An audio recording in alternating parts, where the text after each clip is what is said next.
নমস্কার বন্ধুরা, আশা করি আপনারা সবাই ভালো আছেন। আজ আমি বানাবো মটরশুঁটি দিয়ে পরোটা রেসিপি, খুব সহজ পদ্ধতিতে। এর জন্যে এখানে আমি মিক্সির জারে এক বাটি মটরশুঁটি নিয়েছি। দেখুন, একদম ফ্রেশ মটরশুঁটি।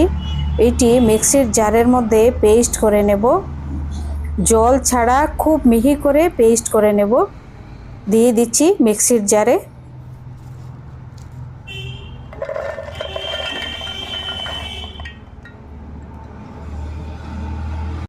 এখন মটরশুঁটির মধ্যে দিয়ে দিচ্ছি অল্প একটু ফ্রেশ ধনিয়া পাতা,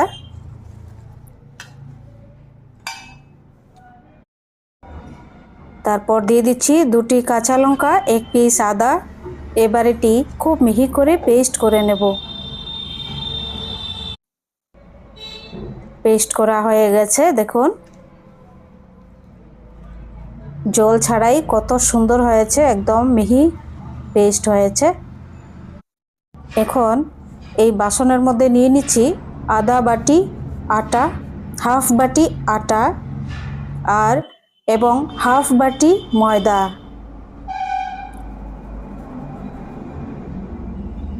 আটা আর ময়দার মধ্যে দিয়ে দিচ্ছি হাফ চামচ নুন, হাফ চামচ চিনি,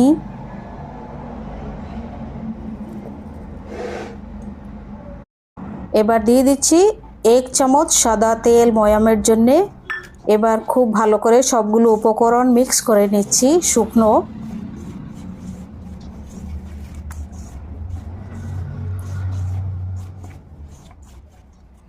সবগুলো উপকরণ মিক্স করে নেওয়ার পর দিয়ে দিচ্ছি 3 চামচ বেটে রাখা মটরশুঁটি, ধনিয়া পাতা, কাঁচা লঙ্কা, আদা। আরও 1 চামচ দিয়ে দিচ্ছি, বেশি দিলে আবার নরম হয়ে যাবে। তার জন্য 4 চামচ আমি দিয়ে দিলাম। এখানে 4 চামচে 4 চামচ মাখা হয়ে গেছে, দেখুন কত সুন্দর। এবার এখানে 1 চামচ কর্নফ্লাওয়ার নিয়েছি, এটি একটি ব্যাটার তৈরি করে নেব। অল্প একটু সাদা তেল দিয়ে ব্যাটার তৈরি করে নিয়েছি। দেখুন অল্প একটু সাদা তেল দিয়ে কর্নফ্লাওয়ারের ব্যাটারটি তৈরি হয়ে গেছে। এখন আমি পরোটা তৈরি করে নেব। এই যে দেখুন কত বড় সাইজ আমি ডো নিয়েছি। এই ডোয়ের মধ্যে অল্প একটু আটা দিয়ে এরকমভাবে রুটির মতো বানিয়ে নিচ্ছি। খুব পাতলা করে বানিয়ে নিচ্ছি, দেখুন ভীষণ সুন্দর সফট হয়েছে। আপনারা এরকমভাবে বানাবেন, খুব ভালো লাগবে খেতে, অসাধারণ। এটি ডিনারেও খেতে পারেন, ব্রেকফাস্টেও খেতে পারেন। এবার দিয়ে দিচ্ছি কর্নফ্লাওয়ারের ব্যাটার।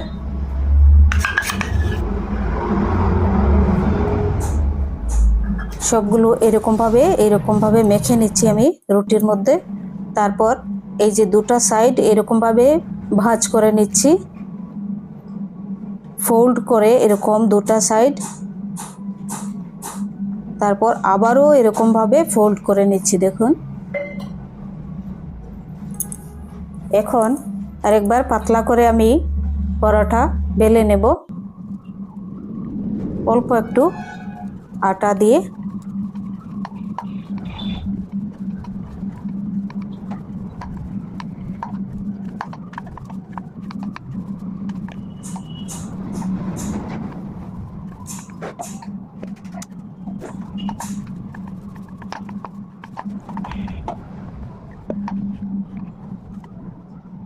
তৈরি হয়ে গেছে সবগুলো, এরকমভাবে আমি বেলে নিয়েছি।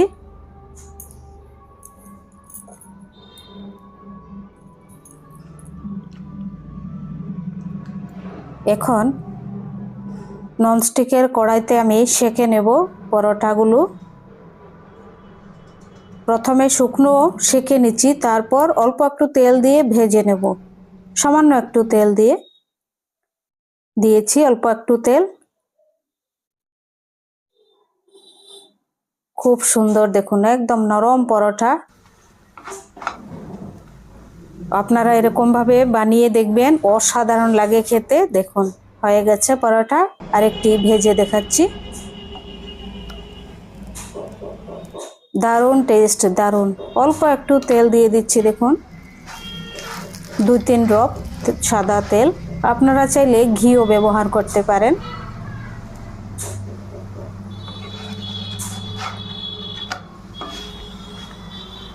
খুব সুন্দর দেখুন।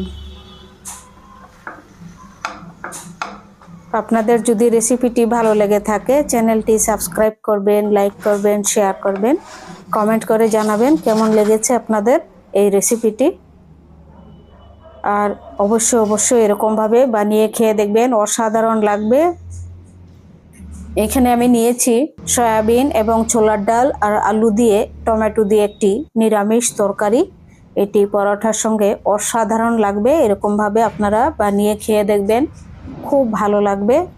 সয়াবিন এবং ছোলার ডাল।